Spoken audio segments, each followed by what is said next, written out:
যখন দুনিয়ার বুকে আব্বাজি মুসলমান আগমন করবেন, জন্ম করবেন, তার পূর্বে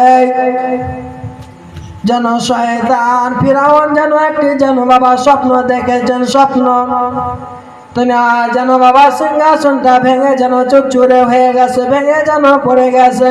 সকাল বেলাতে এবার যেন ফিরাউন উঠে যাওয়ার পরে সকাল বেলাতে রাজ্যের মধ্যে একজন বাবা পুরোহিতকে ডাকানো হলো। যারা বাবা আপনার স্বপ্নের তাবির করতেন তাদেরকে যেন ডাকানো হলো। তিনাকে ডাকানোর পরে তিনাকে যেন স্বপ্নের তাবির করার জন্য বলানো হলো। স্বপ্নটা বলানো হলো। ফিরাউন বাদশাহ স্বপ্ন শোনার পরে ওই পুরোহিত মশাই যেন আপনার তার তাবির করলেন।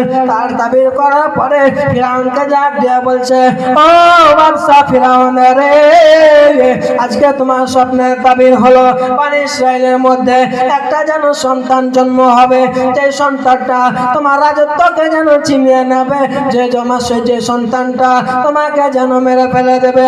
ও ফিরাউন শুনে রেখে দাও, শুনে রেখে দাও, আজকে তোমাকে বলে দিয়ে যায় ওই সন্তানটা এখনো যেন দুনিয়ার বুকে জন্ম হয় নাই।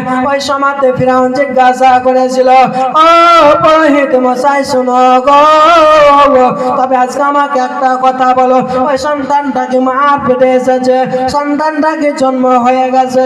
ওই সময়তে পুরোহিত বলেছিল, ফিরাউন এখনো পর্যন্ত সন্তানটা যেন দুনিয়ার বুকে জন্ম হয় না। এই মতো বলার পরে ফিরাউন বাদশাহ তা যেন সমস্ত কর্মচারীকে আপনার বনী ইসরাইলের প্রত্যেকটা বাড়িতে যেন পাঠিয়ে দিলেন। তার পুলিশ প্রশাসনদেরকে পাঠিয়ে দিলেন। পাঠিয়ে দেওয়ার পরে তাদের দরজার মধ্যে তারা আপনার দাঁড়িয়ে গেল। তারা যেন বাবা পাহারা দিতে লাগলো, যেন আমার আল্লাহর পয়গম্বর হযরত মুসা আলাইহিস সালাম যেন তিনি যেন মার পেটে যেন না আসতে পারে। হযরত মুসা আলাইহিস সালাম যেন তিনি আম্মা জানের পেটে যেন না আসতে পারে, তার জন্য বনী ইসরাইলের সমস্ত পুরুষদেরকে আপনার ফিরাউনের দরবারে পাঠিয়ে দিলেন।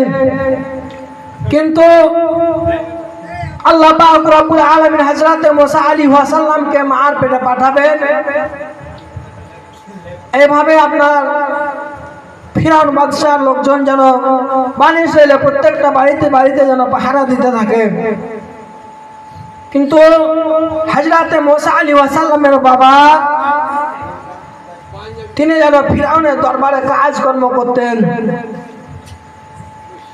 এইভাবে কিছুদিন যাওয়ার পরে যেন ফিরাউন বাদশাহ দরবার থেকে মুসা আলাইহিস সালামের বাবা আসলেন। আসার পরে একভাবে তাদের মিলন হয়ে হযরত মুসা আলাইহিস সালাম আর পেটে চলে আসলেন। যারা বলুন সুবহানাল্লাহ। বিরাদানে মিল্লাত ইসলামিয়া হযরত মুসা আলাইহিস সালাম যেন বেরাদার মার পেটে বা যেন চলে আসলেন। এভাবে একদিন দুই দিন করতে করতে যেন বাবা মাসের পর মাস কেটে যায়। আর আপনি এখানে বেরাদার মাসের পর মাস কেটে যায়। আলোচনা একটু আগিয়ে দিলাম। বেরাদানে মিল্লাত ইসলামিয়া হযরত মুসা আলাইহিস সালাম মায়ের পেটে বাবার যেন 10 মাস 10 দিন হয়ে গেল। হয়ে যাওয়ার পরে মুসা আলাইহিস সালাম বাবা এবার যেন জন্মগ্রহণ করবেন। কিন্তু বোঝা বেরাদার হযরত আপনার কিনা বনী ইসরাইলের মধ্যে যত আপনার সন্তানগুলো হয়েছিল, যত ছেলে সন্তানগুলো হয়েছিল, ফিরাউনের অর্ডারে ওই বনী ইসরাইলের সমস্ত ছোট ছোট মাসুম বাচ্চাগুলাকে যেন তাদের গলাগুলাকে টিপে টিপে যেন তাদেরকে যেন মেরে ফেলা হয়েছিল। ফিরাউনের তো আপনার কিনা আদেশ অনুযায়ী তাদেরকে যেন মেরে ফেলেছিল। বেরাদানে মিল্লাত ইসলামিয়া ওই সময়তে আমার আল্লাহ পয়গম্বর হযরত মুসা আলাইহিস সালাতু তাসলিম যেন দুনিয়ার বুকে আসবেন। মুসা আলাইহিস সালামের মা যেন আপনার কিনা আকার গোড়াতে চুলার কাছে বসে যেন বাবা খাবার তৈরি করতে আসে। তিনি যেন খাবার রান্না করে। মুসা আলাইহিস আলাইহি ওয়াসাল্লামের মা খাবার তৈরি করে। এদিকে আল্লাহ পাক রব্বুল আলামিনের অর্ডার হয়ে গেল মুসা পয়গম্বর মার পেটে থেকে যেন বাবা জন্ম নিবে, মার পেটে থেকে যেন আপনার কি আগমন করবে। এদিকে মুসা আলাইহি ওয়াসাল্লাম দুনিয়ার বুকে বাবা চলে আসলেন। আসার পরে মুসা আলাইহি ওয়াসাল্লাম যেন বাবা কান্না করতে আছে। এদিকে ফিরআউন বাদশার লোকজন মুসা আলাইহি ওয়াসাল্লামের বাড়ির আপনার দরজায় আপনার জন্য পাহারা দিতে আছে। এখনো বাবা তিনি আপনার জানতে পারে নাই আল্লাহ পয়গম্বর মুসা আলাইহি ওয়াসাল্লাম দুনিয়ার বুকে এসেছে বেরাদার, কিন্তু জানতে পারে নাই মুসা আলাইহি ওয়াসাল্লামের মা তিনি যেন বাবা কান্না করতে লেগেছে।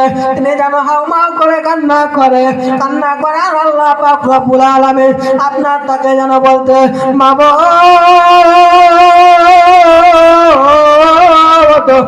রব্বুল আলামিন মাওলা খালিক কায়নাত, আজকে আমার সন্তান দুনিয়ার বুকে জন্ম গ্রহণ করেছে। আজকে যদি ফিরআউনের লোকজন জানতে পারে, ফিরআউনের লোকজন যদি জেনে নাই, তাহলে আমার বাটাকে মেরে ফেলে দিবে। আমার বাবা আমার বাটা গলা খানাকে টিপে মেরে ফেলে দেবে। কিন্তু বেরাদা এভাবে যেন চিন্তা ভাবনা করতে আছে। আল্লাহ পাক রব্বুল আলামিন আপনার অর্ডার হয়ে গেল। মুসা আলী আপনার গাইবে আওয়াজ হয়। মুসা আলাইহিস সালামের মাকে জোরে বলছে। মুসা আলাইহিস সালামের মার নাম হলো খাতুন বিবি। খাতুন বিবিকে যেন বলছে গাইবে আওয়াজ দ্বারা যেন বলা হলো ওগো খাতুন, তুমি একটা কাজ করো। কি কাজ করব? তুমি কাজটা করো মুসা আলাইহিস সালামকে আমার হাবিবুল্লাহকে গো তুমি একটা বাক্সর মধ্যে একটা সিন্ধুকের মধ্যে ভরে তাকে যেন আপনার নদীর মধ্যে যেন ভাসিয়ে দেয়।